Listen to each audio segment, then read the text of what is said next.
Students आज हम लोग स्टार्ट करने वाले हैं नेक्स्ट कॉन्सेप्ट नाइट्रिक एसिड। ठीक है, HNO3। कल तक हम लोग पढ़ चुके हैं नाइट्रस एसिड HNO2 के बारे में। आज पढ़ेंगे नाइट्रिक एसिड के बारे में। ठीक, और नाइट्रिक एसिड में मैक्सिमम चीजें आपको पता होंगी जो मैं डिस्कस करूंगा। सिर्फ एक आपका यहाँ पे बेसिक रिवीजन होगा। नाइट्रिक एसिड का एक बच्चों और एक कॉमन नेम इसका होता है जिसको अपन बोलते हैं एक्वा फोर्टिस। ठीक है, aqua Fortis, FORTIS। Aqua Fortis भी हम लोग बोलते हैं नाइट्रिक एसिड को। और इस एक्वा फोर्टिस का मतलब होता है स्ट्रॉन्ग वाटर। ठीक है, स्ट्रॉन्ग वाटर, स्ट्रॉन्ग वाटर होता है एक्वा फोर्टिस का नेम। और एक्वा फोर्टिस हम लोग बोलते हैं HNO3।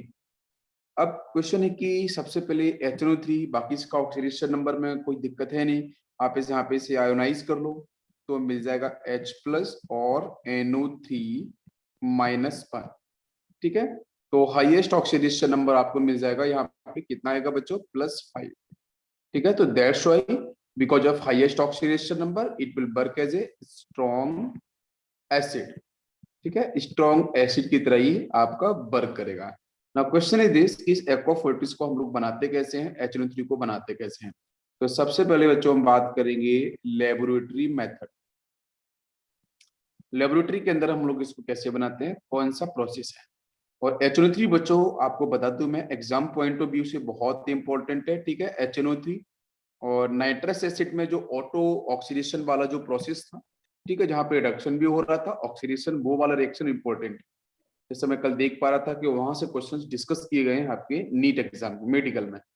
ठीक है, जेई मेंस में भी डिस्कस हुआ है, AIEEE में डिस्कस हुए हैं, डिफरेंट एग्जाम में आपके डिस्कस हुए हैं HNO2 को लेके। ठीक है, तो इसका laboratory method only 2 times, laboratory method इसका 2 टाइम्स डिस्कस किया है डिफरेंट एग्जाम्स के अंदर। तो क्वेश्चन है कि यहाँ पे हम लेबोरेटरी मेथड क्या होगा इसका और कैसे फॉलो करेंगे। तो देखो बच्चों, आपको क्या चाहिए, आपको NO3 चाहिए, करेक्ट।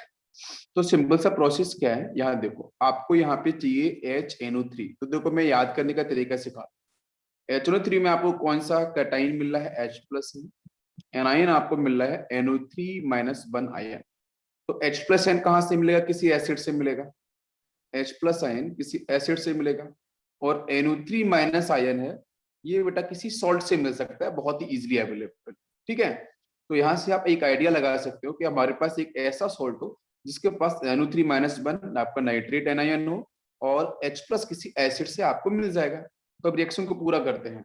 तो मैंने सपोज यहाँ पे ले लिया है कि NO3 पोटेशियम नाइट्रेट प्लस एक एसिड लेते हैं स्ट्रॉन्ग H2SO4। क्लियर। अब यहाँ से आप देख सकते हो आयन एक्सचेंज रिएक्शन हो जाएगी। यहाँ से आपको मिलेगा K+ आयन और मिलेगा आपको NO3-1 आयन। ठीक है, पॉजिटिव नेगेटिव पार्ट। और यहाँ से मिल जाएगा 2H+ आयन और मिलेगा बच्चों सल्फेट एनायन, करेक्ट। अब यहाँ से K+ है, पॉजिटिव को नेगेटिव, नेगेटिव से पॉजिटिव ज्वाइन कर दो तो डायरेक्ट आपको HNO3 का बिल्कुल, HNO3 बिल्कुल आपको परफेक्टली यहाँ पे दिख रही है। बाकी सेकेंड आपका कंपाउंड एक और बनेगा पोटेशियम के साथ, आपको यहाँ पे क्या दिख रहा है बच्चों, वो देखो ध्यान से। H2SO4 में से क्या हुआ है, ओनली 1H+ आयन रिलीज कर लेना है।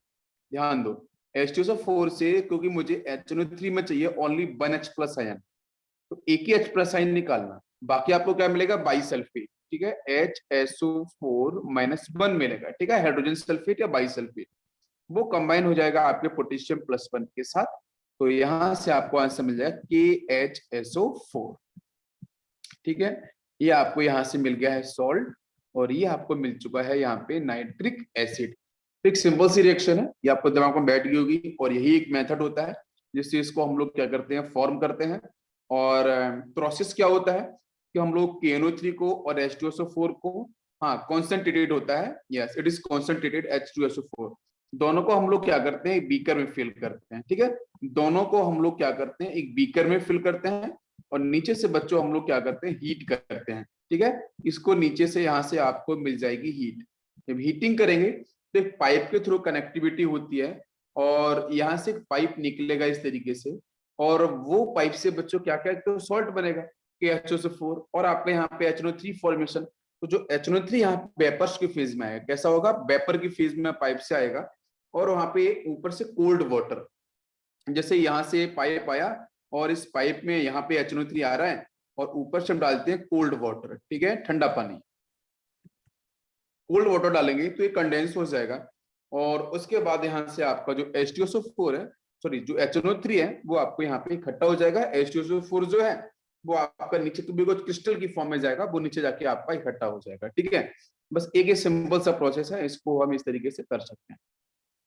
इसमें कुछ ऐसा ज्यादा कुछ है नहीं लेबोरेटरी मेथड में। सिंपल आपको एक ऐसा सॉल्ट चाहिए जिसके पास नाइट्रेट एनायन हो बच्चों, और कोई एक एसिड ले सकते हो, स्ट्रॉन्ग एसिड, दोनों को कंबाइन कराओगे, डेफिनेटली आपको यहाँ पे आंसर मिल जाएगा। चलो, एक तो ये तो बहुत ही सिंपल लेबोरेटरी मेथड हो गया है। अच्छा, अब क्वेश्चन है कि इसका जो मैन्युफैक्चर बहुत लार्ज स्केल पर अगर करना है तो फिर हम कैसे कर सकते हैं। तो लार्ज स्केल मतलब इंडस्ट्रियल मेथड। तो इंडस्ट्रियल मेथड की अगर मैं बच्चों बात करता हूँ, क्योंकि इसकी जरूरत क्यों पड़ती है, नाइट्रिक एसिड की इतनी रिक्वायरमेंट क्यों है, क्योंकि देखो नाइट्रिक एसिड एक ऐसा कॉमर्स, इसका जो इम्पोर्टेंस है बहुत ही कॉमर्शियल इम्पोर्टेंस बहुत ज्यादा है। जैसे आपको पता है एक्सप्लोजिव, जो भी एक्सप्लोजिव मटेरियल्स होते हैं उसके अंदर इसका यूज किया जाता है बहुत ही ज्यादा नाइट्रिक एसिड का। दूसरा, घरों के अंदर इसका बहुत यूज, एग्रीकल्चर में फर्टिलाइजर के बारे में बात करते हैं, फर्टिलाइजर के अंदर आपको ये इसका नाइट्रिक, डिफरेंट डाइज होती हैं, ठीक है, डाइज के अंदर इसका यूज होता है। डिफरेंट ड्रग्स जो मेडिसिन आती हैं, ठीक है, ड्रग्स के अंदर आपको नाइट्रिक एसिड का यूज मिलेगा, ठीक है। तो इस तरीके से बहुत सारा इंपॉर्टेंट यूज है नाइट्रिक एसिड का डिफरेंट कॉन्सेंट्रेशन के साथ। तो कॉमर्शियल या फिर जो मैन्युफैक्चरिंग जो होगी लार्ज स्केल में, वो करना बहुत जरूरी है। हाँ, यस, बिल्कुल करेक्ट करेक्ट निरांत, बिल्कुल। अब इसके बाद क्वेश्चन हमारा ये है कि जब वर्ल्ड वॉर फर्स्ट हुआ था, ध्यान दो बच्चों, ठीक है, world war first world war हुआ था, ठीक है। तो फर्स्ट वर्ल्ड वॉर के टाइम में नाइट्रिक एसिड को बनाने का एक बहुत ही सिंपल तरीका था। इसमें नाइट्रे होता है ना, पोटेशियम का जो सॉल्ट होता है, तो नाइट्रो को सिर्फ हाइड्रोलिसिस किया जा रहा था, नाइट्रो के साथ सिर्फ हाइड्रोलिसिस किया जा रहा था, और वहां से HNO3 बनाया जा रहा था। ये तो उस समय की बात है, वर्ल्ड वॉर फर्स्ट की पहले की बात है, या वर्ल्ड वॉर फर्स्ट के अंदर भी बहुत सारे ऐसे तो चीजें यूज की गई हैं। तो वहाँ पे नाइट्रेट जो होता है ना, वो आपका नेचुरल ऑकरिंग मिनरल्स होता है, सबस्टेंस होता है, उसका हाइड्रोलिसिस किया गया, और हाइड्रोलिसिस करने के बाद वहां से HNO3 प्रोड्यूस किया जा रहा था। लेकिन अभी नाउअडेज कुछ समय में क्या हुआ है कि ये जो प्रोसेस थोड़ा सा डेंजरस होता है, ठीक है, एक्सप्लोसिव होता है, थोड़ा सा एक्सोथर्मिक भी होता है। तो इस प्रोसेस से बचने के लिए हमारे पास दो प्रोसेस आए हैं।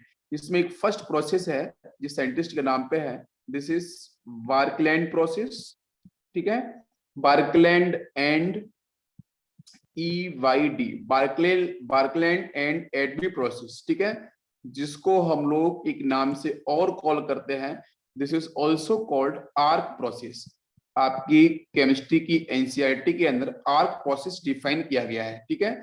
आर्क प्रोसेस लिखा गया है ऊपर हेडिंग में, और उसके नीचे इन दोनों साइंटिस्ट का नाम डिफाइन किया गया है। एक तो प्रोसेस ये है, और सेकेंड प्रोसेस HNO3 का बनाने का, एटलीस्ट प्रोसेस के बारे में जानना जरूरी है। तो सेकेंड प्रोसेस बच्चों आता है आपका Oswald process, this is very important, इस पे क्वेश्चंस भी डिस्कस हुए हैं, ओस्वाल्ड प्रोसेस। तो Oswald process most recently use किया जा रहा है। तो ये दो ही प्रोसेस है जिसको हम लार्ज स्केल में क्या कर सकते हैं बच्चों, बना सकते हैं इंडस्ट्री के अंदर। अब क्वेश्चन हमारा ये है कि लार्ज स्केल में सबसे पहला जो हमारा प्रोसेस है उसको हम लोग फॉलो कैसे करें। तो देखते हैं बच्चों फर्स्ट प्रोसेस को। फर्स्ट प्रोसेस में सबसे पहले क्या होगा, इसका जो प्रिंसिपल बेसिकली क्या होगा कि हम लोग बच्चों रिएक्शन परफॉर्म कराएंगे N2 के साथ O2। हम लोग बात कर रहे हैं इलेक्ट्रिक आर्क प्रोसेस की, ठीक है, इलेक्ट्रिक आर्क प्रोसेस की। तो N2 के साथ अगर मैं O2 कंबाइन कराऊंगा, तो आप मुझे बताइए प्रोसेस एंडोथर्मिक होगा कि एक्सोथर्मिक होगा। ऑब्वियसली एंडोथर्मिक होने वाला है, बिकॉज नाइट्रोजन जो है ना वो आपका ट्रिपल बॉन्ड, अब सब सारे नेचर का जितने भी एलिमेंट्स हमारे सभी का नेचर आपको समझ में आना चाहिए, सारे कंपाउंड्स का। ऑक्सीजन की बात करते हैं O डबल बॉन्ड हो, तो आप देख सकते हो ये डबल बॉन्ड है, यहाँ पे ट्रिपल बॉन्ड है। तो डबल बॉन्ड ट्रिपल बॉन्ड को ब्रेक करना पड़ेगा, बिकॉज इनकी जो बॉन्ड डिसोसिएशन एनर्जी बच्चों होती है बहुत हाई होती है, ठीक है। तो पहले इसको ब्रेक करना पड़ेगा, तो process definitely will be endothermic, ठीक है, एंडोथर्मिक प्रोसेस आपको देख, क्योंकि ऑलरेडी स्टेबल है। अब इससे बनेगा, ठीक है, ब्रेक हो गया, हाई हीट सप्लाई कर दी, तो यहाँ से बच्चों में ऑलरेडी बता चुका हूँ 2 मोल्स ऑफ NO, ठीक है, नाइट्रस सेक्शन में डिस्कस किया था, 2 मोल्स ऑफ NO का फॉर्मेशन होगा और ये रिएक्शन आपकी रिवर्सिबल होती है बिकॉज NO इज अनस्टेबल, ये आपको ध्यान देना पड़ेगा। ठीक है, अब इतनी आपने हीट सप्लाई की, उसको ब्रेक कर दिया, ब्रेक करने के बाद यहाँ पे ये आपका पूरा का पूरा प्रोसेस होगा, ये होता है रिवर्सिबल बिकॉज NO जो है वो आपका कैसा अनस्टेबल, रिएक्शन आपकी रिवर्स कर जाएगी। तो रिवर्सल प्रोसेस है, हाई हीट आपको सप्लाई करनी पड़ेगी, फर्स्ट पॉइंट। सेकंड पॉइंट क्या है? सेकंड पॉइंट आपका ये होगा कि भाई अगर ये इंडस्ट्रियल मेथड है तो यहाँ पे अगर इक्विलिब्रियम आ चुका है तो इक्विलिब्रियम को डिस्टर्ब करना पड़ेगा, तो हमें बेटा हेल्प लेनी पड़ेगी LC प्रिंसिपल की, ली चैटेरियर प्रिंसिपल केमिकल इक्विलिब्रियम में आता है। बिकॉज रिएक्शन इक्विलिब्रियम पे आ चुकी है, रिवर्सिबिलिटी शो कर रही है, तो यहाँ पे रिएक्शन फर्दर नेक्स्ट प्रोसेस के लिए जाएगी नहीं। तो क्वेश्चन हमारा ये है कि इसको मैं फर्दर फॉरवर्ड डायरेक्शन में मूव कैसे कराऊं, क्वेश्चन हमारा ये है। सभी को समझ में आ रहा है? इसको हम लोग फॉरवर्ड डायरेक्शन में किस तरीके से मूव करेंगे, बताओ बच्चों। फॉरवर्ड डायरेक्शन में हम लोग कैसे मूव करें कि मुझे NO ज्यादा अमाउंट में मिल जाए, NO वापस से N2 + O2 में कन्वर्ट ना हो जाए, क्योंकि NO मुझे लार्ज अमाउंट में चाहिए, NO मुझे लार्ज अमाउंट में चाहिए। तो हम क्या करेंगे? बिल्कुल यहाँ पे N2, हाँ बिल्कुल ये करेक्ट आंसर, बिल्कुल खतीजा ने बिल्कुल सही आंसर किया है। ठीक है, NO का रिमूवल तो ठीक है बिल्कुल खतीजा आपने बोला है NO का रिमूवल, NO को रिमूव करेंगे, बहुत ही अच्छा प्रोसेस है। लेकिन जो रिएक्टेंट है, बिकॉज इंडस्ट्रियल लेवल पे है ना, ये कोई हम घर में नहीं बना रहे हैं, ठीक है, लैब में नहीं बना रहे हैं, हम इंडस्ट्री के लेवल की बात कर रहे हैं। तो वहां पे हम क्या करेंगे, N2 और O2 दोनों का कॉन्सेंट्रेशन बढ़ाएंगे। समझो ध्यान से, N2 और O2 आपको पता है आजकल ऑक्सीजन की जितनी रिक्वायरमेंट हो रही है, तो सारे के सारे जो इंडस्ट्रियल प्रोसेस है उनको स्टॉप कर दिया गया है। ठीक है, परफेक्ट। टेम्परेचर भी बढ़ा सकते हैं, बिल्कुल संदेश ने तो बहुत ही एनसीईआरटी की लाइन बोल दिया, टेम्परेचर इंक्रीज करेंगे, बिल्कुल सही है। तो यहाँ पे आजकल ऑक्सीजन की सप्लाई को कट कर दिया गया है, इंडस्ट्री में जो ऑक्सीजन बन रही थी उसको जो हॉस्पिटल्स हैं वहां पे सप्लाई किया जा रहा है। शायद आप लोगों को थोड़ा बहुत ये इन्फॉर्मेशन होगी। तो अभी देखो यहाँ पे N2 और O2 जो आपको दिख रहा है, ठीक है, तो इसमें 2-3 कंडीशन तो बहुत सारी हैं। आप N2 और O2 का आप बिल्कुल कॉन्सेंट्रेशन बढ़ा दो, NO का फॉर्मेशन होता जाएगा। लेकिन यहाँ पे ना, यहाँ पे एनसीईआरटी में दे रखा है टेम्परेचर, एनसीईआरटी में दे रखा है टेम्परेचर।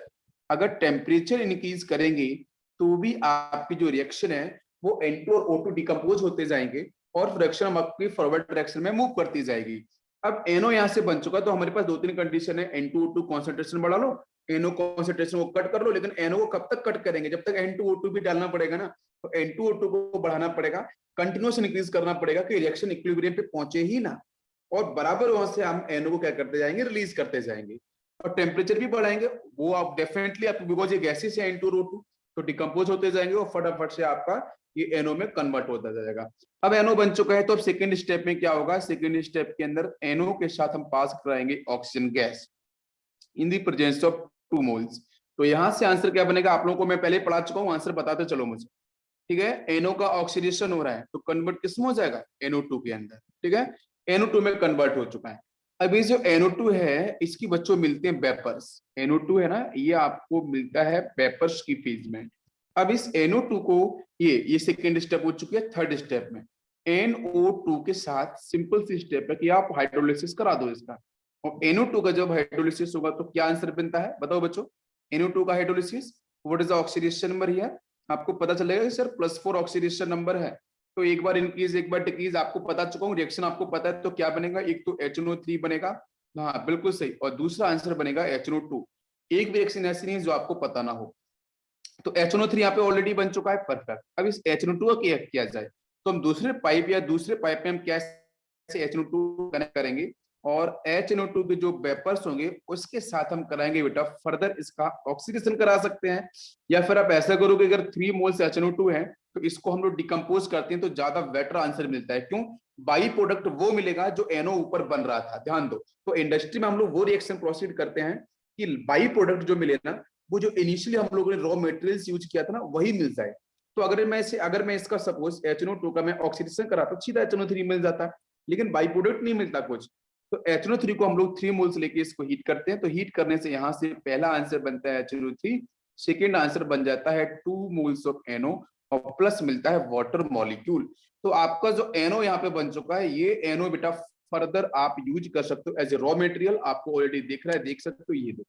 तो NO आप फिर से ऊपर बन जाएगा, NO की रिक्वायरमेंट फिर से थी तो NO का फिर से अपन कराएंगे ऑक्सीडेशन, फिर से आपका बनेगा NO2, NO2 का फिर से हाइड्रोलिसिस हो जाएगा, HNO3 प्लस HNO2 बनेगा, HNO2 के 3 मोल्स को हीट करेंगे तो HNO3 बनेगा plus 2 moles of NO plus. तो दिस रिएक्शन, ये जो रिएक्शन है ये रिएक्शन कंटिन्यूअस चलती रहेगी, समझो ये रिएक्शन स्टॉप होने वाली नहीं है, ये रिएक्शन कंटिन्यूअस आपकी चलती ही रहेगी।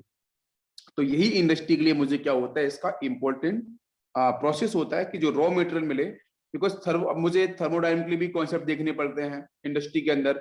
दूसरा मुझे इकोनॉमिकली भी, मुझे ऐसा नहीं कि भाई सब मैंने 2000 रुपए लगाए थे इंडस्ट्री के अंदर, 2 लाख रुपए लगाए थे और उसमें से जब मैंने बनाया प्रोडक्ट तो 1 लाख का ही सेल हुआ है, 1 लाख का आपको यहाँ पे मतलब आपने प्रोडक्शन किया है, तो फिर तो आप लॉस में जाओगे ना। तो आप क्या करो कि जो रॉ मटेरियल्स हो ना, वो रॉ मटेरियल्स में आप जो इनिशियली आपने जो यूज किया था रॉ मटेरियल्स, जब फाइनल रिएक्शन हो रही है तो उसके बाई प्रोडक्ट में वही रॉ मटेरियल्स मिल जाए तो समझ लो आपके लिए कितना यूजफुल है। तो एक HNO3 ऊपर से मिल गया था, दूसरा HNO3 यहाँ से मिला, तो HNO3 का कॉन्सेंट्रेशन बढ़ चुका है प्रोडक्शन, और दूसरा NO भी आपको मिल गया, तो इससे अच्छी बात कुछ और नहीं हो सकती है। समझ में आ गया पूरा सभी को? बताओ चलो, एक बेसिक सा सिंपल सा प्रोसेस है, ठीक है, इतने आपको ध्यान देना है। करेक्ट, फर्स्ट प्रोसेस दिमाग में बैठ गया, वो क्या करना है, सबसे पहले प्रोसेस में क्या करना है बच्चों बताओ, N2 प्लस O2, एक बार रिएक्शन को इनिशिएट करो, NO बन जाएगा, सारी स्टेप पता है। दूसरी स्टेप में NO बनेगा, NO का ऑक्सीडेशन कराओ, NO2 बनेगा। अरे भाई साहब को HNO3 चाहिए ना, तो HNO3 कैसे बनता है, बस उसी को दिमाग लगाना है। NO2 बन जाएगा, NO2 का आपको हाइड्रोलिसिस कराना है, तो आपको ये दोनों मिलेंगे प्रोडक्ट, बाकी उसका हीट कर दो तो आंसर मिल जाएगा आपको फाइनल प्रोडक्ट। इसके बाद बात करते हैं अपन सेकंड प्रोसेस। सेकंड प्रोसेस आता है आपका ओसवाल्ड प्रोसेस। सेकंड प्रोसेस है आपका ओसवाल्ड प्रोसेस। तो ओसवाल्ड प्रोसेस रिसेंटली यूज किया जा रहा है इंडस्ट्रीज के अंदर, जहां जहां HNO3 का प्रोडक्शन किया जाता है। नाउ क्वेश्चन इज दिस, इसको हम बनाते कैसे हैं? तो बनाने के लिए बच्चों हम लोग ओसवाल्ड, एक किसी बच्चे ने मुझसे क्वेश्चन किया था, ये क्वेश्चन किसी बच्चे ने मुझे शेयर किया था कि सर ओसवाल्ड प्रोसेस में चारों ऑप्शन में से कौन सा ऑप्शन ऐसा है जहाँ पे जो रिएक्टेंट यूज किए जाते हैं। तो मैं आपको बताना चाहूंगा कि यहाँ पे मैंने शायद आपको आंसर भी किया था किसी बच्चे को कि मिक्सचर ऑफ अमोनिया, वहां पे अमोनिया के बारे में मैंने बताया था, ठीक है, mixture of ammonia and air, ठीक है, एयर के साथ हम लोग क्या करते हैं, अमोनिया को मिक्स करते हैं, और इसको बच्चों हम लोग पास कराते हैं एक प्लेटिनम गॉग से, ठीक है, प्लेटिनम GaUZe। प्लेटिनम गॉग ये क्या है, ये बच्चों कैटलिस्ट है, ध्यान दो, this is bill berg as a catalyst, ठीक है, ये पॉजिटिव कैटलिस्ट है, और यहाँ पे जो टेम्परेचर है बच्चों वो है आपका 750 डिग्री सेल्सियस से 900 डिग्री सेल्सियस, ठीक है, ये टेम्परेचर की रेंज है। प्लेटिनम गॉग से हम लोग पास करेंगे अमोनिया प्लस एयर के कॉम्बिनेशन को, समझ में आ रहा है? अब अमोनिया बच्चों ऑक्सीडाइज होने वाली है, आप मुझे आंसर बताओ क्या होने वाला है। सबसे पहली स्टेप में अमोनिया के साथ बच्चों यहाँ पे जो ऑक्सीजन आती है वो एक्सेस सप्लाई होती है, ठीक है, एक्सेस सप्लाई होगी यहाँ पे लार्ज अमाउंट। टेम्परेचर ऑलरेडी मैंने आपको दे दिया है, प्लेटिनम गॉग में यहाँ पे यूज करूंगा एज ए कैटलिस्ट।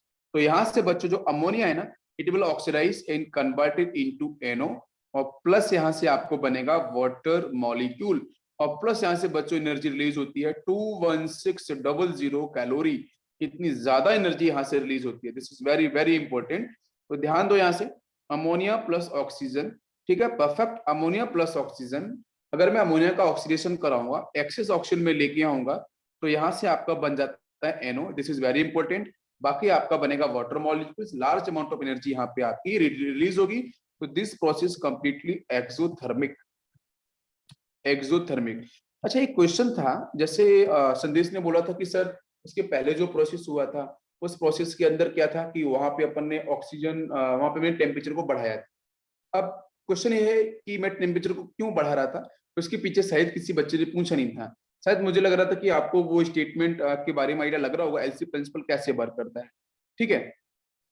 तो क्वेश्चन हमारा ये था कि उस प्रोसेस के अंदर हीट अगर मैं सप्लाई करूंगा तो हीट सप्लाई करने से रिएक्शन हमारा फॉरवर्ड डायरेक्शन में ही क्यों जाएगा? तो कोई बताएगा मुझे आंसर? अगर किसी ने एलसी प्रिंसिपल के बारे में, इक्विलिब्रियम के, केमिकल इक्विलिब्रियम के बारे में थोड़ा बहुत पढ़ा हो पहले कभी, कि वहां पे हीट हम क्यों इतना सप्लाई करेंगे कि reaction always moves in forward direction, what is the reason?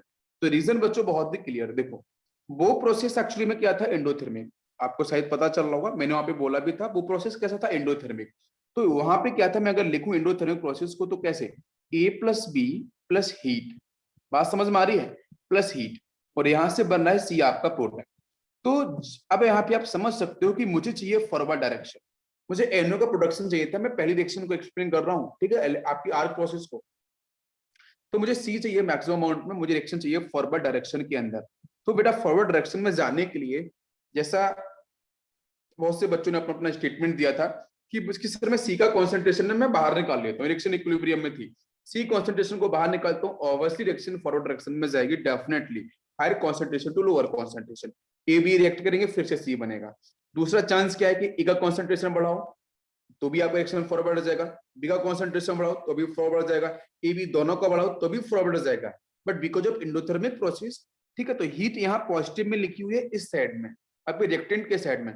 तो जब भी ये पूरा का पूरा एक ही बीकर में हो रहा है बच्चों, एक ही बीकर में, तो जब मैं एक्सटर्नल हीट यहाँ पे सप्लाई करूंगा तो हीट किधर एब्जॉर्ब होगी, what is, this is the very important point, heat absorb किधर होगी, हीट एब्जॉर्ब बच्चों उधर होगी जहां पे प्लस प्लस करके हीट लिखी हुई है, तो हीट का एब्जॉर्प्शन होगा आपके रिएक्टेंट की साइड में। क्या सभी को मेरी बात समझ में आ रही है? हीट जो एब्जॉर्ब होगी वो रिएक्टेंट के साइड में एब्जॉर्ब होने वाली है, सभी को समझ में आ रहा है? इंडो एक्सो को थोड़ा सा मैं एक्सप्लेन कर रहा हूँ इक्विलिब्रियम को लेके। तो हीट जब मैं दूंगा इस बीकर के अंदर तो हीट किधर एब्जॉर्ब होगी, क्योंकि हीट बच्चों ए और बी की तरफ एब्जॉर्ब होगी, हम पहले प्रोसेस को बता रहे हैं। तो जब वो एब्जॉर्ब होगी तो रिएक्शन, यस डेफिनेटली, जब रिएक्टेंट है ए और बी उसके बीच में रिएक्शन परफॉर्म होगी, एंट्रोपी विल इंक्रीज डेफिनेटली, तो reaction always moves in forward direction, तो सी का प्रोडक्शन ज्यादा होगा। इसलिए वहां पे जो हीट के बारे में बोला था वो शायद आपको पता था, ऐसा मैंने सोच के रखा था, अभी मैंने एक्सप्लेन आपको कर दिया, समझ में आ गया होगा। अब इसको समझते हैं, ओस्वाल्ड प्रोसेस के अंदर ये पूरा प्लेटिनम गॉक का यूज करते हैं, अमोनिया प्लस एयर लेके आते हैं, ऑक्सीडेशन कराते हैं, NO प्लस वाटर प्लस, इतनी large amount of energy release होती है, this is actually exothermic process. समझ में आ गया सभी को? This is actually exothermic process.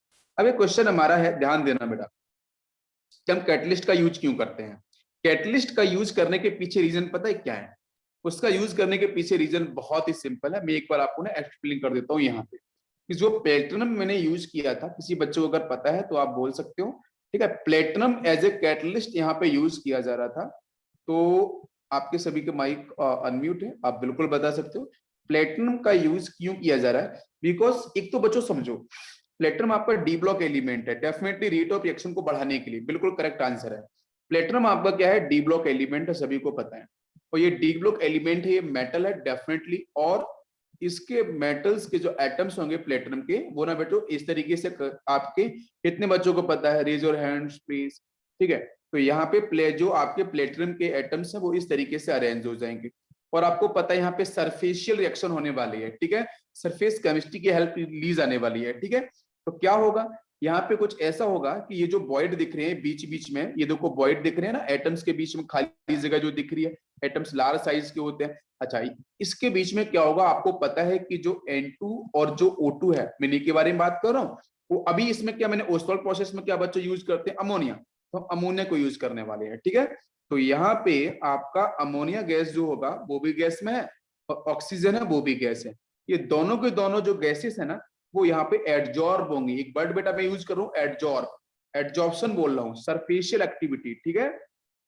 ये जो वेकेंट स्पेस है उसमें आके अमोनिया और O2 आपकी एडजॉर्ब होगी, और एडजॉर्ब जब होगी ना तो इनकी रिएक्टिविटी रेट विल इंक्रीज, और रिएक्टिविटी रेट अगर इंक्रीज हो जाएगा तो डेफिनेटली यहाँ पे रिएक्शन परफॉर्म करेंगे, और रिएक्शन परफॉर्म करेंगे। और टेम्परेचर आपको पता है कितना हम लोग दे रहे हैं? 750 से प्लस टेम्परेचर हम लोग दे रहे हैं डिग्री सेल्सियस में। तो यहाँ पे आपके अंदर रिएक्शन परफॉर्म करेगा, इजिली ऑक्सीडाइज होगा, NO plus water molecules, large amount of heat आपकी यहाँ पे रिलीज हो जाएगी। सभी को समझ में आ गया? NO बन चुका है। अब NO जब बन चुका है तो NO के साथ हम लोग यूज करने वाले हैं फर्दर ऑक्सीजन, ऑक्सीडेशन करा लेते हैं। तो यहाँ से वही प्रोसेस याद करो, पहला वाला, यहाँ से आपका NO2 बन जाएगा, 2 मोल्स आप बना लो, बैलेंसिंग कर लो, ठीक है। ये NO होगा बच्चों, NO2 नहीं होगा, ठीक है, ये NO का ऑक्सीडेशन करने पे NO2 ही बनता है, ठीक है, करेक्ट है।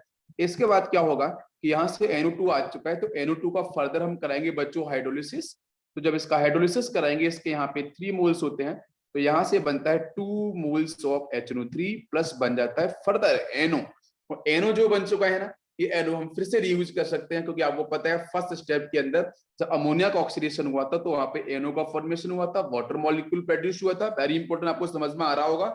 और NO जो है ना वो आपका बाई प्रोडक्ट है लास्ट रिएक्शन में, वो आपका एज ए रॉ मटेरियल हम लोग इनिशियल स्टेट के अंदर फिर से यूज कर सकते हैं। तो इसलिए आपको ध्यान देना है। चलो मैं फटाफट से रिवाइज करता हूँ। पहले प्रोसेस के अंदर बच्चों हम लोगों ने क्या यूज किया था आर के अंदर, बताओ जरा। फर्स्ट में N2 प्लस O2 आया था, NO का फॉर्मेशन हुआ था, ठीक है। रिवर्सिबिलिटी पे क्वेश्चन आई तो आप बता सकते हो। दूसरा वहां पे NO बन चुका था, ऑक्सीजन लेके आया था, NO2 बना था, सेम प्रोसेस रिपीट। उसमें क्या था नेक्स्ट प्रोसेस, NO2 बन चुका था, हाइड्रोलिसिस हुआ था, HNO3 बना था, प्लस NO का फॉर्मेशन हुआ था। बस ध्यान ये देना है कि वहां पे जब मैंने NO2 लिया था वो 2 मोल्स था, ध्यान दो, 2 moles of NO2 combined with 1 mole of water, ठीक है। तब वहां पे पहले प्रोसेस की बात कर रहा हूं, मैं कंपैरिजन करना चाह रहा हूं, ठीक है। तो तब वहां से आपका बनाता HNO3 और प्लस बनाता HNO2, दोनों को समझो। पहले वाले प्रोसेस में क्या था, 2 मोल्स NO2 था, यहाँ पे 3 मोल्स NO2 है, तो 3 मोल्स NO2 है तो बनाता है आंसर HNO3 प्लस NO। ये इंपॉर्टेंट पॉइंट है, यहाँ पे फंसाया जाएगा बार बार और आप गलती करोगे डेफिनेटली। और इसका जो पहला प्रोसेस था उस प्रोसेस जिसमें हम लोग बात गए थे बेर्ग एलेंड प्रोसेस की या आर प्रोसेस की बात कर रहे थे, वहां पे NO2 के 2 मोल से उनका हाइड्रोलिसिस था, HNO3 बनाता है, HNO2 बनाता, यहाँ पे बनेगा HNO3 प्लस NO बन जाएगा, ठीक है। ये आपको डिफरेंस समझना है, बाकी कोई ऐसा खास डिफरेंस यहाँ पे नहीं है। बात सभी को समझ में आ रही है? परफेक्ट है। बाकी इससे कॉन्सेंट्रेशन को बढ़ाना घटाना होता है, उसके लिए हम डिफरेंट प्रोसेस का यूज करते हैं, तो इस पे मैं डिस्कशन करूंगा बाद में, ठीक है। बाकी आपको यहाँ पे हाँ कंप्लीट, परफेक्ट, ठीक है। जो इंपॉर्टेंट है एनसीईआरटी के रिस्पेक्ट में उसी को मैंने बता दिया है। अभी बहुत सारे बच्चे यहाँ पे पूछेंगे सर कॉन्सेंट्रेटेड नाइट्रिक एसिड क्या है, फ्यूमिंग नाइट्रिक एसिड क्या है, तो ये सारी चीजें मैं डिस्कस कर दूंगा। तो एक बार थोड़ा सा मैं हिंट कर देता हूँ आपको यहाँ पे कि बहुत बार आप इस तरीके से वर्ड सुनने को मिलता है कि कॉन्सेंट्रेटेड HNO3 क्या है और दूसरा होता है फ्यूमिंग नाइट्रिक एसिड क्या है, ये बार बार टर्म यूज करते हो आपको मिल सकते हैं। तो पहले देखो कॉन्सेंट HNO3 का मतलब क्या है कि जो डाइल्यूट HNO3 होता है ना, डाइल्यूट HNO3 की मैं पहले बात करूं तो इसका मतलब पता है क्या होता है, 50 से 60% आपके H प्लस आयन का कॉन्सेंट्रेशन, इसको अपन बोलते हैं डाइल्यूट नाइट्रिक एसिड। जो कॉन्सेंट्रेशन टर्म है उसको आपको ध्यान रखना है, बाकी ऐसा और कुछ भी नहीं है। अब इसी HNO3 को बेटा करना है डिस्टिलेशन, ठीक है, इसको करना है डिस्टिलेशन। और यहाँ पे जो टेम्परेचर है वो आपका रहता है ये डाइल्यूट HNO3 का समथिंग आपका 121 डिग्री सेल्सियस, ठीक है। इसको अपन इस यहाँ पे हीट कर देंगे। इतना ज्यादा क्यों है, वाटर मॉलिक्यूल्स अधिक क्यों है, because of H bonding, hydrogen bonding की वजह से इसका थोड़ा सा ज्यादा है। अब उसके बाद हम इसको डिस्टिल करेंगे, हीट करेंगे, तो हीट करने के बाद बच्चों ये कन्वर्ट हो जाएगा फिर से आपका HNO3, water molecules will vaporise जो सॉल्वेंट होगा, और यहाँ पे इसका कॉन्सेंट्रेशन आपका आ जाएगा, कॉन्सेंट्रेशन का आपका 98%। अगर 98% कॉन्सेंट्रेशन है H प्लस आयन का तो हम बोलेंगे कि ये कॉन्सेंट्रेटेड HNO3 है, ठीक है। समझ में आ रहा है सभी को, यहां तक क्लियर हो गया? अच्छा, नेक्स्ट पॉइंट है फ्यूमिंग। नेक्स्ट पॉइंट समझ लो, फ्यूमिंग क्या है, कोई बताएगा मुझे? फ्यूमिंग नाइट्रिक एसिड, संदेश, what is the meaning of fuming? Fuming word बहुत बार यूज करने को मिलता है। फ्यूमिंग मतलब होता है धुआं, ठीक है। तो आपको पता है कि NO2 का प्रेजेंस, NO2 की जो प्रेजेंस होती है उसी को बोलते हैं fuming. This is very important. अगर आपके कॉन्सेंट्रेटेड, यस, अगर आपके कॉन्सेंट्रेटेड HNO3 जो बन चुका है, कॉन्सेंट्रेटेड HNO3 के आसपास अगर NO2 के बच्चों वेपर्स होते हैं, फ्यूम्स होती है, NO2 की फ्यूम्स होती है, इसका धुआं होता है NO2 का, तो इन दोनों के कॉम्बिनेशन को हम बोलते हैं फ्यूमिंग नाइट्रिक एसिड। समझ में आ रहा है? बताओ जरा। और कलर कौन सा दिखने वाला है जब फ्यूम्स की बात कर रहे हैं NO2 का? Brown colour. कौन सा कलर दिखने वाला है? ब्राउन कलर के फ्यूम्स आपको यहाँ पे दिखेंगे, तो यही आपका फ्यूमिंग एसिड है, करेक्ट? ओके, परफेक्ट, बिल्कुल। और ये ना ये बहुत ही स्ट्रॉन्ग ऑक्सीडाइजिंग एजेंट की तरह वर्क करता है। तो फ्यूमिंग का मतलब समझ में आ गया कि कॉन्सेंट्रेटेड नाइट्रिक एसिड के आसपास अगर आपकी NO2 गैस देखने को मिलती है ना, तो NO2 गैस की वजह से ब्राउन फ्यूम्स मिलेगा, इसी को बोलते हैं फ्यूमिंग नाइट्रिक एसिड। डाइल्यूट वाला मतलब 50 से 60% कॉन्सेंट्रेशन, ठीक है। और बाकी का बच्चे हुआ आपका जो वाटर मॉलिक्यूल्स उसका सॉल्वेंट का कॉन्सेंट्रेशन होगा, है ना, उसका अमाउंट होगा। और फिर उसको डिस्टिलेशन कराते हैं तो HNO3 बनता है, उसमें 98% कॉन्सेंट्रेशन हो जाता है, तो उसको बोलते हैं कॉन्सेंट्रेटेड नाइट्रिक एसिड। तो concentrated nitric acid plus NO2 combination is called fuming nitric acid. सभी को समझ में आ गया? अभी क्वेश्चन हमारा यहाँ पे है, ध्यान देना। क्वेश्चन ये है कि अगर मैं इसके फिजिकल प्रॉपर्टीज की बात करूं तो फिजिकल प्रॉपर्टी में जो एनहाइड्रस नाइट्रस एसिड के बारे में हम लोग बात करते हैं, ठीक है, वो तो आपको पता है कि HNO3 में से एक वाटर मॉलिक्यूल्स आप बाहर निकालोगे तो आपको वहां पे जो मिलेगा ऑक्साइड वो आपका एनहाइड्रस फॉर्म हो जाएगा। क्वेश्चन यहाँ पे एक ये आया था कि अगर मैं HNO3 को सनलाइट की प्रेजेंस में, देखो अगर मैं सनलाइट की प्रेजेंस में लेके आता हूं तो क्या आंसर बनेगा? If HNO3 if it is a concentrated, अगर कॉन्सेंट्रेटेड HNO3 को अगर मैं सनलाइट की प्रेजेंस में लेके आता हूं तो यहाँ पे हमारा आंसर क्या बनेगा, क्वेश्चन ये है, कोई बताएगा मुझे? यस बताओ क्या आंसर बनेगा। देखो यहाँ से आपका ये कन्वर्ट हो जाएगा NO2 के अंदर, ठीक है, प्लस आपका बनेगा वाटर मॉलिक्यूल और ये रिलीज करेगा नेसेंट ऑक्सीजन जिससे बनेगी आपकी O2 गैस, ठीक है। तो इन दी प्रेजेंस ऑफ सनलाइट आपके ये बनते हैं प्रोडक्ट। हम HNO3 को इसलिए हम लोग ओपन करके नहीं रखते हैं, ठीक है, क्लोज्ड कलर्ड बोटल्स में, ठीक है, बिकॉज ये डेंजरस होता है।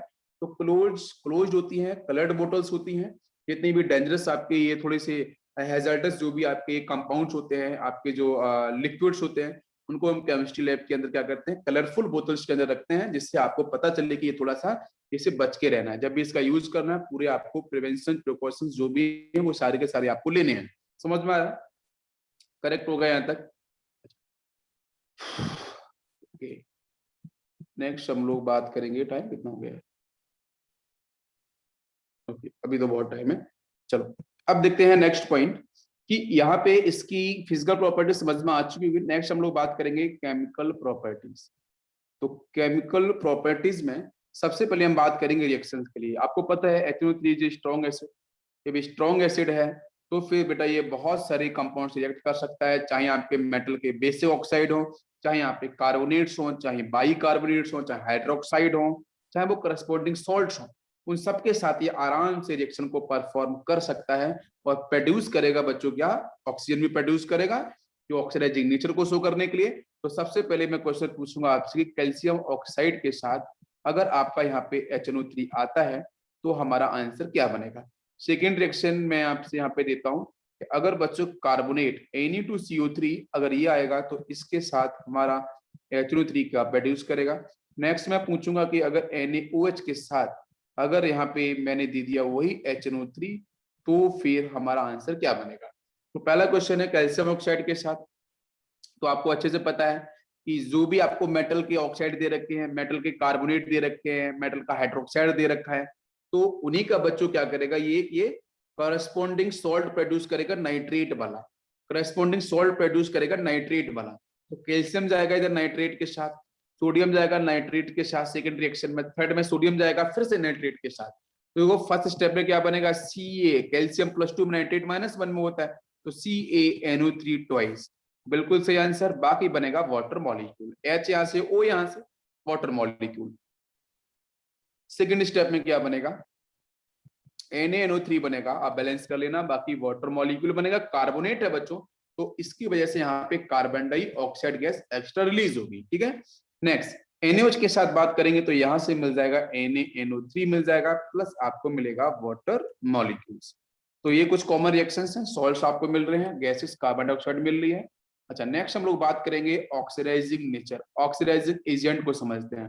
तो देखो बच्चों, nitric acid strong oxidising agent होता है, अगर मैं इसको डिकम्पोज करता हूं तो ये नेसेंट ऑक्सीजन रिलीज करता है, जिसको हम लोगों ने प्रीवियस क्लासेस के अंदर देखा है, जो हम लोग डिस्कस किया था, ठीक है। तो देखो यहाँ पे HNO3 को अगर हम सिंपल हीट करेंगे तो बच्चों पता है ये क्या रिलीज करेगा, वाटर मॉलिक्यूल्स रिलीज करेगा, प्लस आपका यहाँ से NO2 भी रिलीज करेगा, प्लस नेसेंट ऑक्सीजन रिलीज करेगा। सेकंड स्टेप बताऊं मैं कि एक स्टेप और है इसमें कि अगर HNO3 को मैं फिर से हीट करता हूं तो यही HNO3 बच्चों वाटर मॉलिक्यूल्स भी रिलीज करता है, NO गैस भी रिलीज करता है और नेसेंट ऑक्सीजन भी रिलीज करता है। तो दोनों में डिफरेंस क्या है, डिफरेंस दोनों में ये है कि NO कब रिलीज करेगा, NO2 कब रिलीज करेगा, जब इसके भी 2 मोल्स हो, इसके भी 2 मोल्स हो, दोनों के मोल्स आपके 2 मोल्स यहाँ पे होंगे। लेकिन क्वेश्चन ये है कि यहाँ पे जब मैं इसे हीट करूंगा तो ये जो हीट होती है बच्चों वो होती है लेस अमाउंट, ठीक है, लेस एनर्जी, लेस हीट, ठीक है, लोअर टेम्परेचर होता है, ठीक है। लो टेम्परेचर पे हीट करेंगे तो बच्चों ये 1 नेसेंट ऑक्सीजन को प्रोड्यूस करेगा। अगर इसको मैं हाई टेम्परेचर पे, अगर मैं इसे हाई टेम्परेचर पे हीट करूंगा, ठीक है, इस लिक्विड को HNO3 को, तो ये वाटर रिलीज करेगा, NO रिलीज करेगा 2 मोल्स, यहाँ से 2 मोल्स NO2 रिलीज होगा। तो नेसेंट ऑक्सीजन है बच्चों वो जरा चेक करना पड़ेगा कि जो नेसेंट ऑक्सीजन है वो यहाँ से आपके 3 मोल्स रिलीज होते हैं। थोड़ा सा इंपॉर्टेंट केस है, दोनों को समझ लो। अगर लार्ज अमाउंट में होगा, अगर मैं हाई हीट करूंगा तो हाई हीट करने से 3 नेसेंट ऑक्सीजन को रिलीज करता है। तो डिपेंड्स अपॉन यू, अगर 3 नेसेंट ऑक्सीजन चाहिए तो वहां पे आपको बहुत सारे प्रिकॉशंस लेने पड़ेंगे, बिकॉज नेसेंट ऑक्सीजन की एक्टिविटी बहुत ज्यादा होती है। क्लियर है? अब बात करेंगे हम लोग यहाँ पे कुछ नॉन मेटल्स के ऑक्सीडेशन को समझते हैं, जैसे हम लोगों ने पहले भी पढ़ा था। तो बच्चों ध्यान दो, जो नेसेंट ऑक्सीजन है ना वो क्या करता है, वो ऑक्सीडाइज करेगा नॉन मेटल्स को, और किसमें कन्वर्ट करेगा, उसे करस्पॉन्डिंग हाईएस्ट ऑक्सी एसिड्स के अंदर। जैसे एक सिंपल से रिएक्शन में दूं आपके सल्फर के साथ क्या आंसर बनेगा, तो आपको पता है कि सबसे पहले जो 2 मोल ऑफ, आपको मैं मैकेनिज्म पहले बता चुका हूं प्रीवियस लेक्चर्स के अंदर, HNO3 सबसे पहले क्या करेगा मुझे बताओ, ये तो वाटर में कन्वर्ट हो जाएगा आपको पता है, और यहाँ से आपके 2 मोल्स ऑफ NO2 ये नॉर्मल टेम्परेचर पे यूज करता हूँ, और प्लस बच्चों नेसेंट ऑक्सीजन आपका रिलीज होगा। अभी क्वेश्चन है, हाँ बिल्कुल बिल्कुल सही है।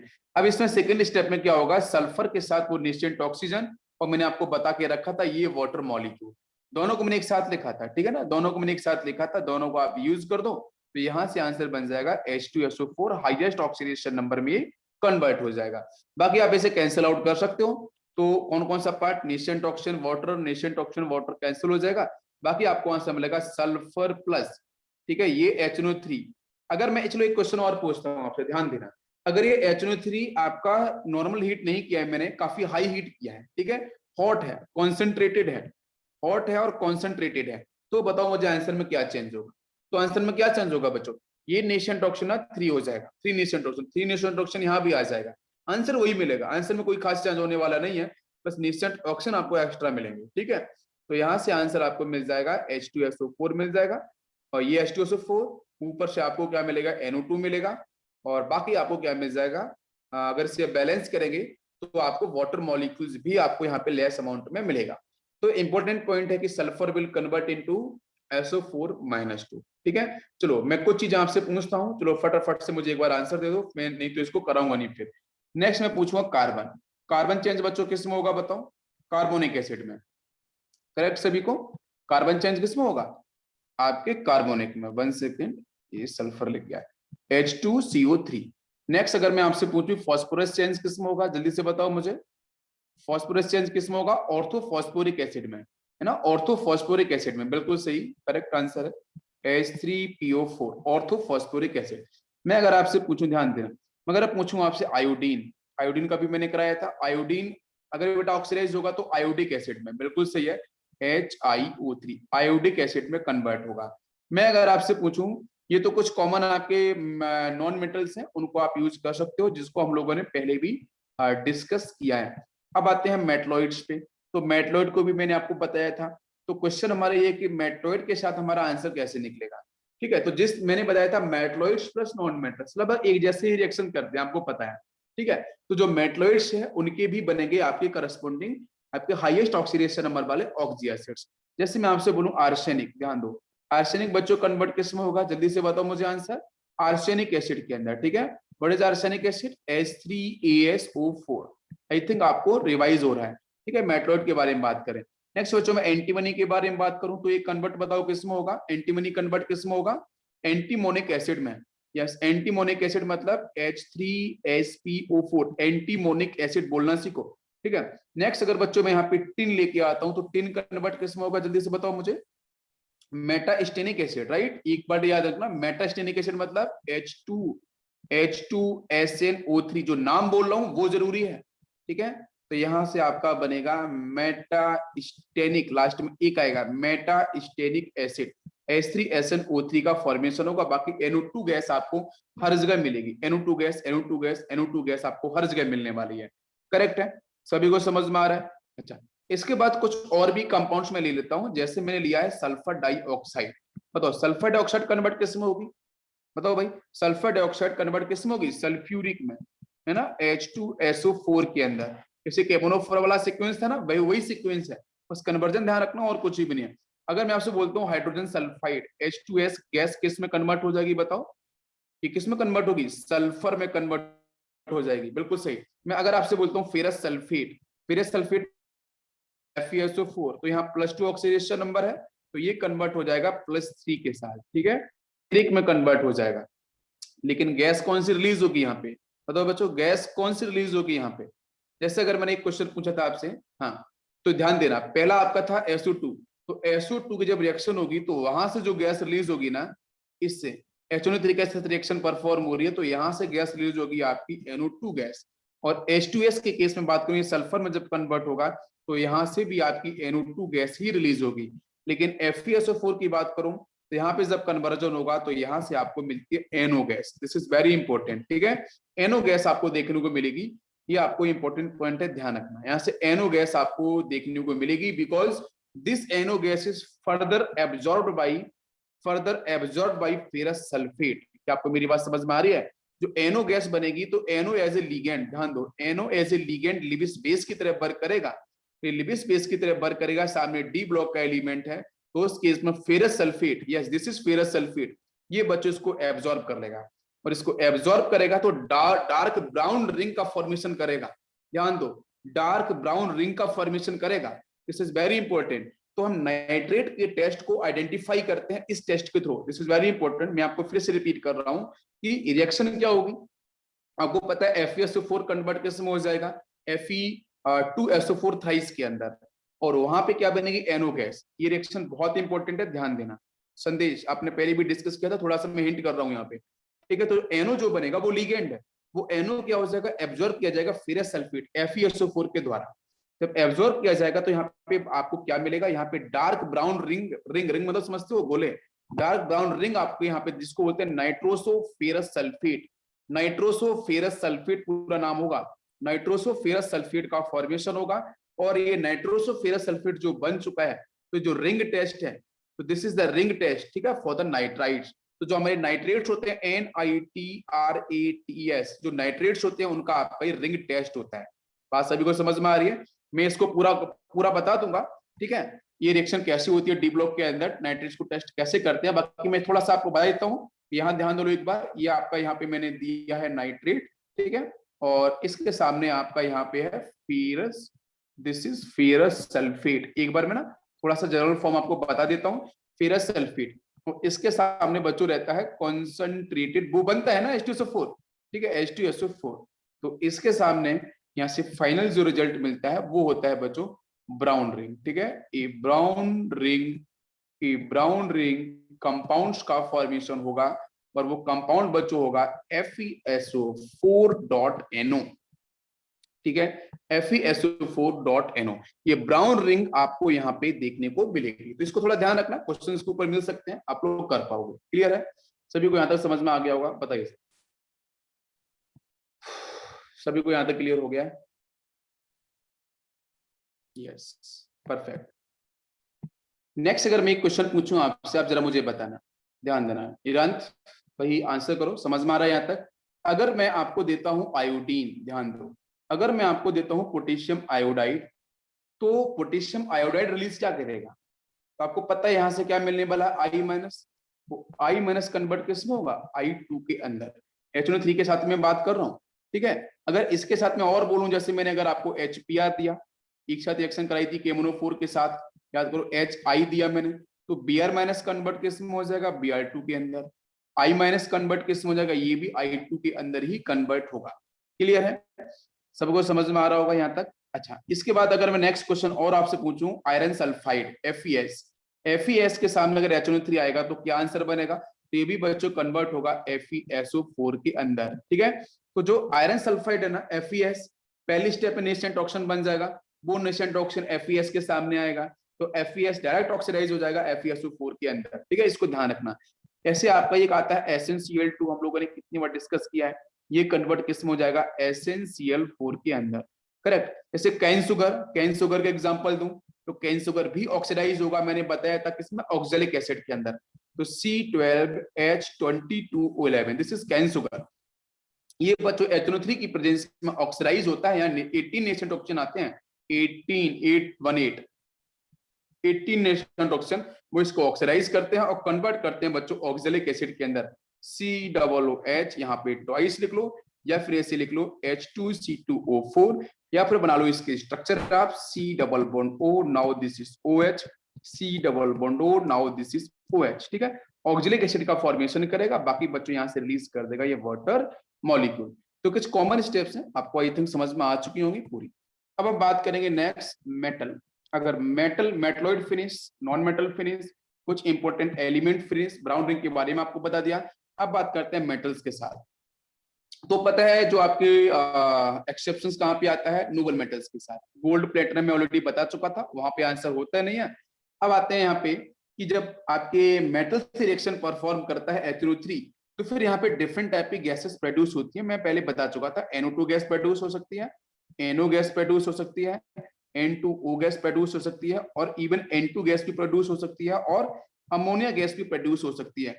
ये डिफरेंट गैसेस आपकी प्रोड्यूस होंगी जब आप यूज करोगे मेटल। सभी को समझ में आ रहा है? चलो, तो फिर मैं यहाँ से स्टार्ट करता हूँ कि बच्चों यहाँ पे मैंने लिया है मेटल, और मेटल के साथ मैंने लिया है HNO3। तो जनरल प्रोसेस आपको पता है क्या मिलने वाला है। यहाँ तो आपको मिलेगा नाइट्रेट मिलेगा, बाकी मिलेगा नेसेंट हाइड्रोजन। ये ऑलरेडी मेरे मैकेनिज्म में बताया था, आपको अच्छे से पता होगा। क्लियर है? अब ना मैं तुमको एक्सप्लेन करता हूँ, यहाँ पे ध्यान से सुनना। एक बहुत ही इजी मेथड एक्सप्लेन कर रहा हूँ, ध्यान दो। यहाँ पे हम जनरली यूज करते हैं 2 मोल्स ऑफ अमोनिया। अगर उसके सामने 2 नेसेंट हाइड्रोजन आएंगे तो सीधा समझ लो क्या आंसर बनने वाला है। तो सीधा आंसर बनेगा 2 मोल्स ऑफ NO2 गैस, और प्लस बच्चों यहाँ से बनेगा 2 मोल ऑफ वाटर। ये फर्स्ट स्टेप है, फर्स्ट रिएक्शन है। मैं इजी ट्रिक बता रहा हूँ आपको। सेकेंड, यहाँ पे हर जगह 2 मोल्स ऑफ HNO3 ही रहेगा, बस नेसेंट हाइड्रोजन बदलते जाएंगे। अगर 6 नेसेंट हाइड्रोजन आएंगे तो फिर आपकी जो गैस रिलीज होगी वो 2 मोल्स ऑफ NO रिलीज होगा, और बाकी आपका वाटर मॉलिक्यूल्स आपका रिलीज होगा, और वो हो जाएगा आपका 4 मोल ऑफ वाटर मॉलिक्यूल। इसके बाद सेम, अगर आपका 2 मोल ऑफ HNO3 के साथ मैं इंक्रीज करता हूँ 10 मोल ऑफ नेसेंट हाइड्रोजन, तो फिर यहाँ से रिलीज होगी N2 gas. N2 gas release होगी plus 6 mole of water molecule बनेगा। इसी के साथ नेक्स्ट समझो 2 मोल ऑफ HNO3 के साथ अगर मैं यूज करता हूँ 16 मोल ऑफ नेसेंट हाइड्रोजन, तो परफेक्टली बच्चों बनेगी अमोनिया गैस 2 मोल्स के साथ, प्लस आपका बनेगा 6 मोल ऑफ वाटर मॉलिक्यूल।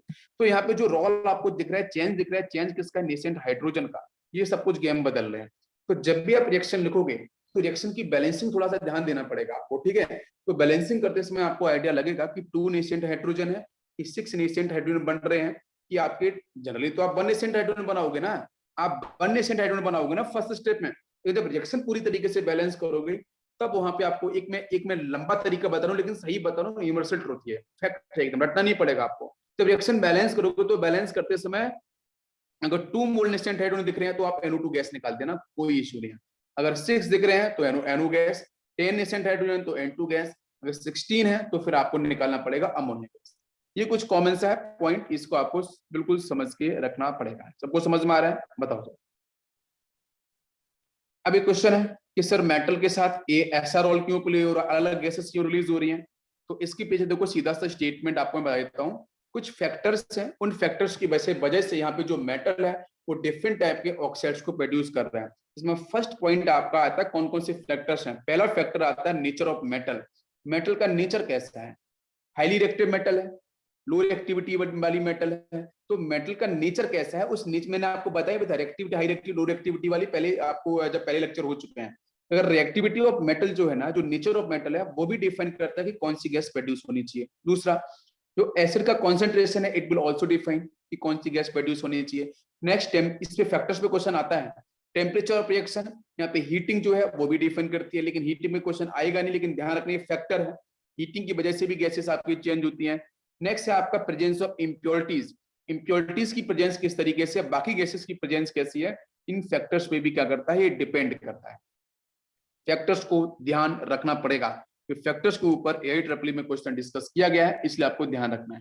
अब सुनो ध्यान से, दूसरा देखिए समझो कि HNO3 ने क्या किया, इसका काम क्या है, नेसेंट ऑक्सीजन को रिलीज करना, ये समझ में आता है। और इसके बाद यहाँ पे मेटल और वो नेसेंट ऑक्सीजन आएगा, तो यहाँ से क्या बनेगा, सीधा का सीधा मेटल का ऑक्साइड बन जाएगा, ठीक। और ऑक्साइड जो बनेगा मेटल का, और वो फर्दर रिएक्शन करेगा आपके किसके साथ, उस HNO3 के साथ। तो वो कन्वर्ट कर देगा इसको आपकी सॉल्ट के अंदर, नाइट्रेट बना लेगा, और प्लस आपका वाटर मॉलिक्यूल्स भी रिलीज करता है। तो कुछ मेटल्स हमारे ऐसे हैं वो इस रिएक्शन को भी परफॉर्म करते हैं ना। क्वेश्चन हमारा ये है कि इलेक्ट्रोकेमिकल सीरीज हम लोगों ने पढ़ी थी, अगर आपको अच्छे से याद होगा तो ध्यान से सुनना कि जो इलेक्ट्रोकेमिकल सीरीज के अंदर वो मेटल्स जो हाइड्रोजन से ऊपर होते हैं, मेरी बात समझो, इलेक्ट्रोकेमिकल सीरीज में हाइड्रोजन से ऊपर, हाइड्रोजन से नीचे। तो जो एलिमेंट या जो मेटल्स आपके हाइड्रोजन से ऊपर होते हैं वो इलेक्ट्रोकेमिकल सीरीज में वो क्या रिलीज करेंगे, बताओ मुझे, वो क्या रिलीज करेंगे, बताओ मुझे। उनकी एक्टिविटी हाई होगी, ऑब्वियसली हाई रिएक्टिविटी होगी, बिल्कुल। तो क्या वो हाइड्रोजन का फॉर्मेशन करेंगे, बताओ मुझे, क्या वो हाइड्रोजन का फॉर्मेशन करेंगे?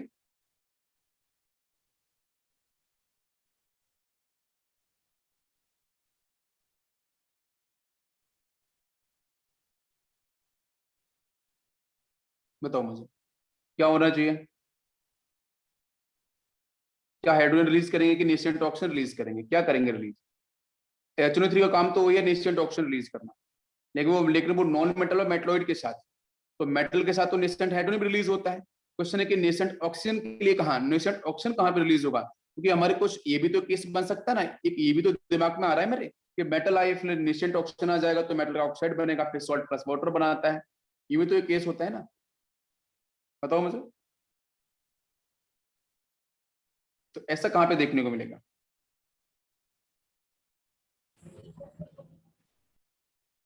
बताओ बच्चों क्या आंसर होना चाहिए?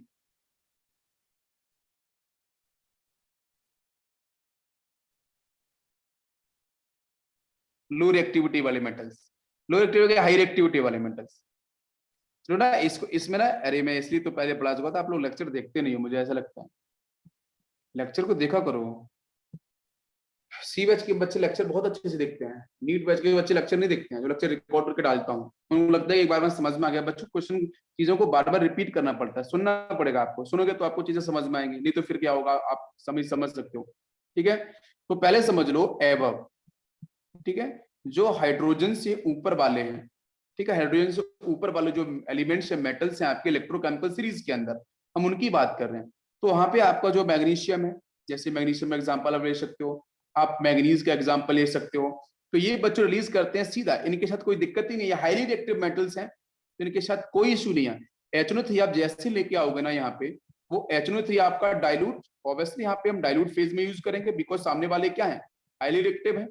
तो यहाँ पे रिएक्शन के टेम्परेचर को कंट्रोल करने के लिए हाईली एक्सोथर्मिक ना हो जाए, तो सीधा रिएक्शन होगा। मैग्नीशियम के साथ रिएक्शन करेगा, इसके साथ रिएक्शन करेगा, मैग्नीशियम के साथ करेगा तो क्या बनाएगा बताओ, MgNO3, इसका ट्वाइस बना लेगा। और अगर इसके साथ रिएक्शन करेगा Mn के साथ, तो फिर ये बना लेगा आपका Mn के साथ NO3 ट्वाइस। तो हाईली रिएक्टिव जो मेटल्स हैं उनके साथ कोई इशू नहीं है, ये आराम से H2 गैस को ही रिलीज करेगा, H2 गैस को रिलीज करेगा, वेरी इंपॉर्टेंट। ठीक है, हाईली रिएक्टिव मेटल्स के लिए कोई इसमें दिक्कत नहीं है, ये बिल्कुल H2 गैस को ही रिलीज करेगा। अब एक क्वेश्चन है कि जो थोड़ी सी लेस एक्टिविटी वाले मेटल्स होते हैं, ठीक है, ये तो टॉप पोजीशन वाले हो गए, थोड़ी नीचे आ जाओ, जिंक वाले केस में आ जाओ। ठीक है, इसके बाद आप आयरन वाले केस में, मैंने आपको कैटेगराइज किया है, आपने शायद नहीं पढ़ा है उसको, लेकिन पढ़ लेना बच्चों। ठीक है, इसके बाद मैं बात करूं टिन के बारे में, बात करूं मैं लेड के बारे में, बात करूं ये आपके एलिमेंट्स। तो अगर इन एलिमेंट्स की बात करूं, इनके साथ अगर HNO3 आएगा, अगर इनके साथ अगर आपका HNO3 आता है, तो बताओ क्या ये रिलीज करेंगे? क्या अभी भी हाइड्रोजन? नो डाउट इनका तो सीधा सीक्वेंस ही है कि सबसे पहले जिंक के सामने HNO3 आएगा, तो आपको पता है सीधा सीधा आंसर क्या मिलने वाला है, जिंक नाइट्रेट बनेगा, नेसेंट हाइड्रोजन रिलीज करेगा। लेकिन पूरे मैकेनिज्म की बात करोगे तो HNO3 से फिर से वो आपके यहाँ पे टोटल 8 नेसेंट हाइड्रोजन आते हैं। बैलेंसिंग के बारे में थोड़ा आइडिया देता हूँ, चलो बैलेंसिंग के बारे में। जिंक में लेके आया, ठीक है, जिंक के साथ क्या हुआ, HNO3 आया, तो सबसे पहले यहां से क्या बनेगा मुझे आंसर बताओ, जिंक नाइट्रेट बन गया, ZnNO3 ट्वाइस बन गया, और प्लस यहाँ से क्या रिलीज होगा आपका, यहाँ से अगर आप इसे बैलेंस करो तो बैलेंस करने पे नाइट्रेट 2 है, तो यहाँ पे 2 का मल्टीप्लाई करना पड़ेगा, तो 2 नेसेंट हाइड्रोजन आपको बिल्कुल दिख रहे हैं, क्लियर। अब 2 नेसेंट हाइड्रोजन दिख रहे हैं, ठीक। अब नेक्स्ट स्टेप क्या होने वाली है उसको भी समझो। नेक्स्ट स्टेप में क्या होगा, नेक्स्ट स्टेप में वो जो HNO3 है वो फर्दर रिलीज करेगा क्या, आपके 2 नेसेंट हाइड्रोजन से। ठीक है, 2 नेसेंट हाइड्रोजन अगर आपने लिख लिया है तो क्या प्रोड्यूस करेगा, यहाँ पे एक्चुअली 2 नेसेंट हाइड्रोजन नहीं होते हैं, अगर इसको आप पूरा का पूरा बैलेंस करोगे तो यहाँ पे ये होता है ना, ये आपके पूरे में आपके 4 का मल्टीप्लाई यहाँ पे आता है, ये हो जाते हैं 8 नेसेंट हाइड्रोजन बैलेंसिंग के बाद। तो यहाँ पे 8 नेसेंट हाइड्रोजन मिलते हैं, जिसकी वजह से कन्वर्ट हो जाता है आपके अमोनिया गैस के अंदर, प्लस आपका यहाँ से रिलीज होता है 3 वाटर मॉलिक्यूल। लास्ट स्टेप में क्या होगा, वो जो अमोनिया बन चुका है उसके साथ 1 HNO3 आएगा, तो वहां से बनाएगा सॉल्ट आपका अमोनियम नाइट्रेट। ठीक है, और इसको अगर आप सॉल्व करोगे तो बाकी पार्ट कैंसिल कर दो, अमोनिया से अमोनिया कैंसिल हो गया, ठीक है, और जो वाटर मॉलिक्यूल से वो सब, तो क्या बचेगा, ऊपर देखो 4 का मल्टीप्लाई यहाँ किया गया, तो बैलेंसिंग दिख रहा है जरा, 4 आपके मॉलिक्यूल्स आपके जिंक के हो जाएंगे, प्लस अमोनिया कितना हो जाएगा, अमोनिया यहाँ पे कितना बनेगा, 4 ऊपर हो जाएगा, 4 और यहाँ से कितना हो जाएगा 6, नहीं 4 ऊपर से हो जाएगा, नहीं 4 इंटू 2 कितना 8, 8 और 2 आपका 10, बिल्कुल सही, 10 मोल्स ऑफ HNO3 आपको मिल जाएगा। और ये बड़ी डाइल्यूट है, ज्यादा मोल्स है, डाइल्यूट वाला केस बन रहा है, प्लस यहाँ से आपको इधर से बैलेंसिंग करेंगे तो ये 4 मोल हो जाएगा, तो 4 मोल ऑफ जिंक नाइट्रेट आपको मिलेगा। और इसके साथ आपको मिलेगा यहाँ से अमोनियम नाइट्रेट, ये नीचे वाला, ये वाला सॉल्ट, और प्लस आपको मिलेगा वाटर मॉलिक्यूल्स कितना, ये 3 वाटर मॉलिक्यूल्स, तो 3 वाटर मॉलिक्यूल्स। अब बैलेंस देखो, क्या बैलेंसिंग पूरी सही हो रही है, चेक करो जरा। 4 जिंक हो रहा है, बिल्कुल सही, जिंक आपके 4 हो रहे हैं। 10 हाइड्रोजन आपके रेक्टेंट की साइड में है, 10 हाइड्रोजन। इधर कितने हाइड्रोजन है चेक करो, 4 यहाँ पे दिख रहे हैं, 4 2 3 2 2 6 हाइड्रोजन, 10 आपको दिख रहे हैं, करेक्ट है। ऑक्सीजन आपके इधर 30 है, क्या 30 ऑक्सीजन इधर है, तो उनको भी चेक कर लो, 30 आपको मिलेंगे, चेक कर लेना। तो ये जो 8 हाइड्रोजन है, इससे आपको आइडिया लग रहा है कि यहाँ पे अमोनिया गैस आपको साथ में रिलीज हो रही है, जिसकी वजह से बनेगा आपका एक सॉल्ट जो होगा अमोनियम नाइट्रेट। तो ये 2 सॉल्ट आपको मिल रहे हैं। तो ये पूरी तरीके से आपको प्रैक्टिस ही करनी पड़ेगी, प्रैक्टिस के बाद चीजें आपको पूरी क्लियर हो जाएंगी, ठीक है। अभी इसमें जिंक के साथ एक तो केस हुआ, बेरी डाइल्यूट वाला केस हुआ। अगर इसमें मैं डाइल्यूट लेके आऊंगा तो डाइल्यूट वाले केस में क्या होगा, 20% वाला केस, ठीक है। तो 6%, 20% बेरी डाइल्यूट, देखो 6% में हो जाता है बेरी डाइल्यूट वाला केस, 20% का मतलब डाइल्यूट वाला केस, कहीं कहीं लिखा है 70% का मतलब आपका कॉन्सेंट्रेशन वाला केस। तो अलग अलग अलग, तो कॉन्सेंट्रेशन के बेस पे भी आंसर आपके बदलते रहते हैं, कॉन्सेंट्रेशन के बेस पे भी आंसर आपके बदलते हैं। अगर मैं पहले देखो, ध्यान देना, जिंक के साथ जब आपका आया था बेरी डाइल्यूट, बेरी डाइल्यूट, तो बेरी डाइल्यूट वाले केस से आंसर क्या मिला था, वहां से आपके 2 सॉल्ट बने थे, ठीक है, 2 सॉल्ट आपके बने थे, 2 नाइट्रेट्स के सॉल्ट आपके बने थे वहां पे। लेकिन अगर इसी जिंक के साथ मैंने ले लिया सिर्फ डाइल्यूट वाला केस, तो फिर आपका यहाँ से क्या रिलीज होगा, तो डाइल्यूट वाले केस से आपका रिलीज होगा एक गैस जो होगी आपकी N2O गैस। ऊपर तो अमोनिया बन रही थी लेकिन उससे सॉल्ट बन चुका था, ठीक है, because ammonia is a base. यहाँ से NO2, यहाँ पे 2 ही स्टेप होंगे, रिएक्शन फिनिश हो जाएगी। और तीसरी स्टेप की बात करूंगा, जिंक के साथ आता है कॉन्सेंट्रेटेड, अगर आपका कॉन्सेंट्रेटेड HNO3 आता है तो फिर यहाँ से रिलीज हो जाएगी आपकी NO2 गैस, NO2 गैस आपकी रिलीज होगी। तो कॉन्सेंट्रेशन के बेस पे भी यहाँ पे क्या है, आपका जो गैसेस हैं वो आपकी डिफरेंट तरीके से एक्ट कर रही हैं, ठीक है। तो इसकी जो कुछ रिएक्शंस हैं वो मैं आपको भेज दूंगा, उनको एक बार आप क्या करना, देख लें, ठीक। चलो प्रोसेस को एक बार आप समझ लेना, इजी है, इसमें कोई भी दिक्कत आपको नहीं होगी। ओके, तो यहां तक आपका ये पूरा का पूरा पार्ट होता है फिनिश, यस, ये पूरा का पूरा पार्ट फिनिश हो जाता है।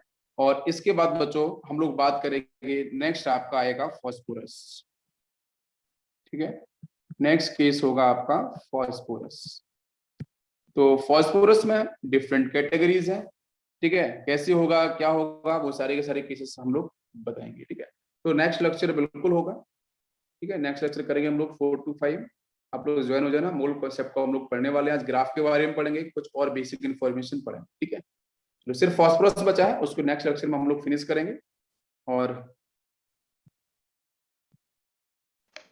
Okay sir.